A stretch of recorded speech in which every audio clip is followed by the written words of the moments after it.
Hello, my name is Amina and I'm your decision-making specialist. One of my clients wants to have a better relationship with her son. Basically, they're doing okay.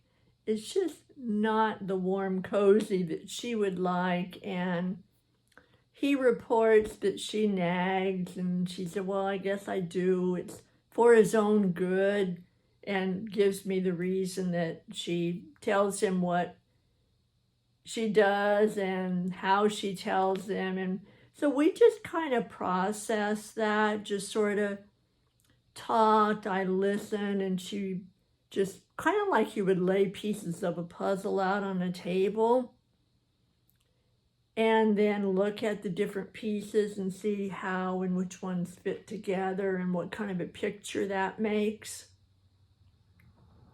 As we were laying her pieces of the puzzle out, what had happened is she had commented to her son that if he put 50% as much energy into his studies as he did into his video games, that he could go to the best college and that he would have straight A's and get in without any kind of problem at all.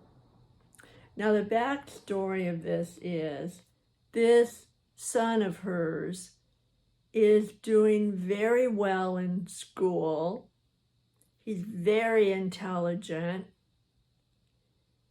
and he is very good at the video games also.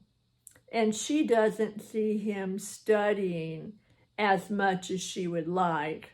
So those are all some of the puzzle pieces that are on the table.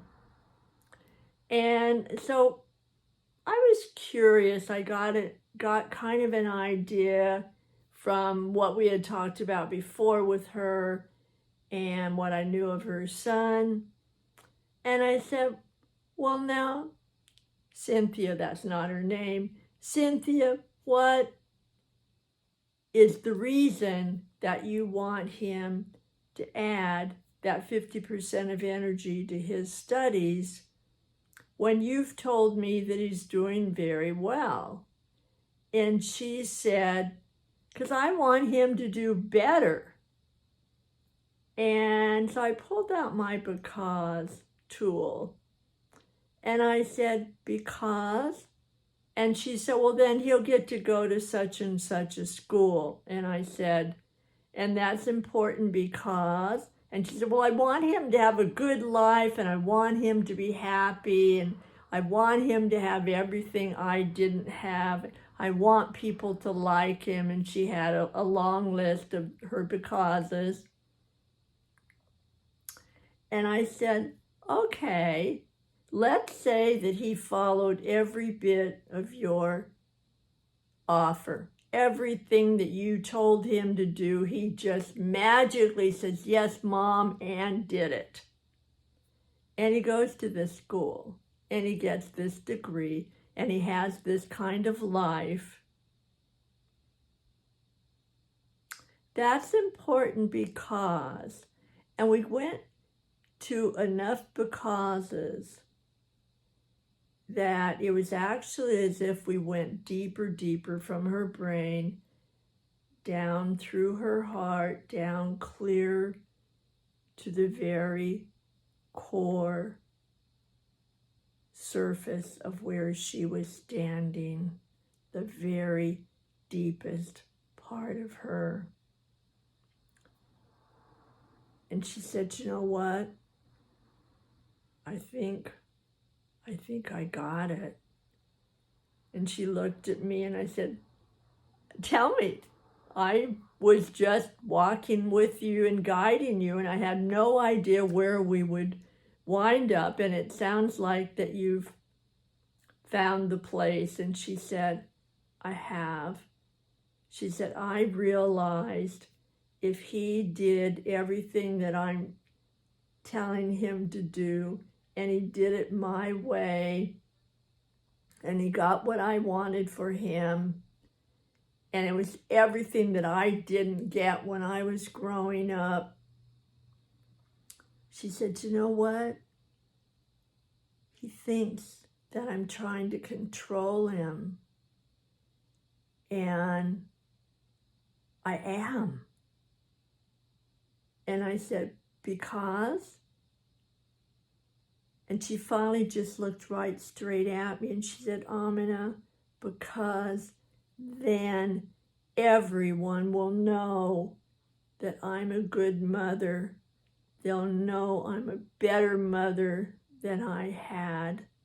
And I'll know I was a good mother if he gets everything that I didn't have because I could give it to him. Then I would finally be a good mother. And that's really what I want to be. And you know what? That is something really important that she has always talked about. And she discovered something really, really important that I would like to share with you and have you just check. I don't know your history. I don't know very much about your life. Someday I would like to, if that's ever possible. And right now, what I'm offering you from Cynthia's story is that she, most of all, wanted other people to know that she was a good person, a good mother. And when we talked after that,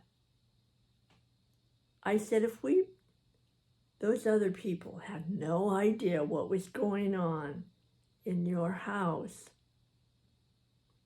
and it was just you and your son and your husband, how would you relate to this son differently?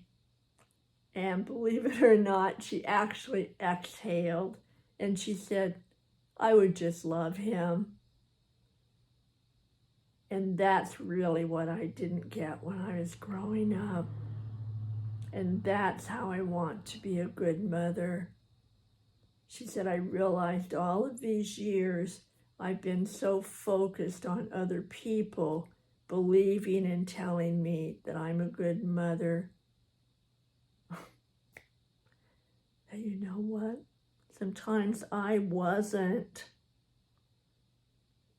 And we'll continue to have our talks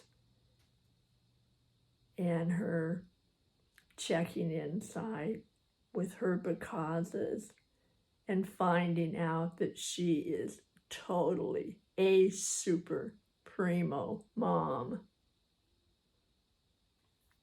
From all of that, if you will, you can just listen or not, that's fine.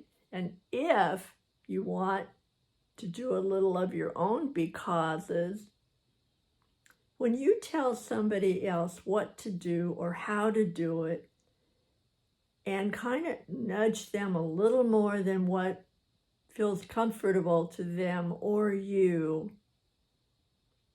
you might ask yourself the because, this is important to me because, am I really doing it because I want that to be for the other person? Or am I doing that because I want to have all those people out there, or at least one person out there, believe that I'm a good person, a good mom, a good employer, a good employee, a good finance person, a good dancer, a good whatever good means to you in whatever area. What if you just were your best and those other people didn't get to decide? What if you decided what your best was and you went for there and you were an honest judge?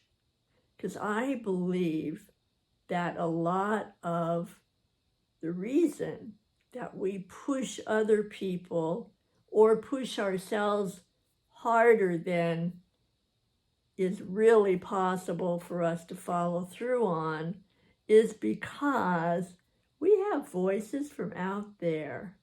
We have opinions from somewhere. We have advice from somewhere. We have a belief that we are not good enough until we are able to do this one thing: big, better, more. So check. Am I really doing it for the other person, or am I doing and saying this for myself? It's important to know. That really helped out this mother and her son. And I would like you to have a better relationship with whoever is at the other end of your pressure, and for you to have a better, smoother life because you focused on the real person that was the direction of your attention. All right. Thanks for coming. Take care. I'll be watching for you next time. All right. Bye for now.